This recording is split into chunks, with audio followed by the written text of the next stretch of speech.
Welcome to WhatGear Reviews. If you're a tech fan and you like smartphone reviews, headphone reviews, camera comparisons, speed tests, all this kind of stuff, then consider subscribing for more content like that in the future. And today I'm unboxing this. This is the Oppo Find X2 Pro.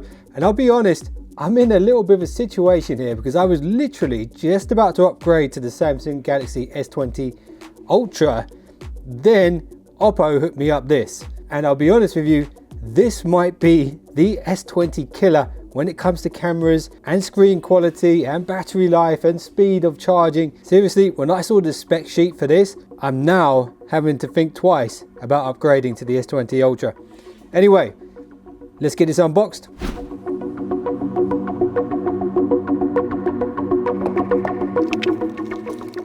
Got an interesting texture. You can actually, I don't know if you can hear that.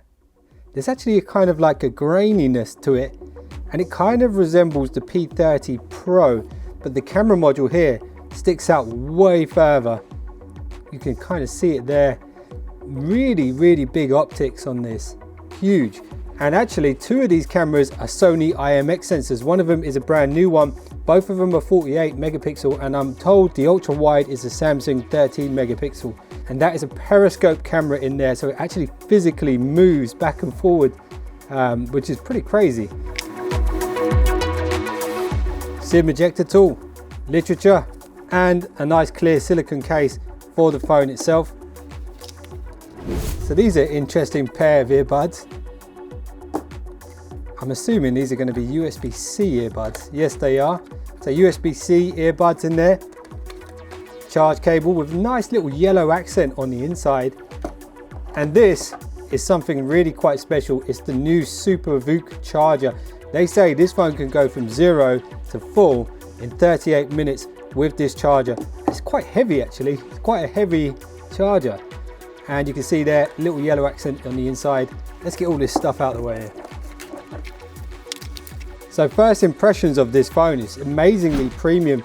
Very nice rounded back, and the front corners are actually nicely rounded as well. It actually feels quite symmetrical. The amount of rounded edge on the front and the back is kind of nice and symmetrical. You've got a little green accent on the power button on the side. Volume rockers blend in with the frame itself. There is a screen protector on the front of this device right now, and it's very grippy, and it's quite a fingerprint magnet. That's coming off soon.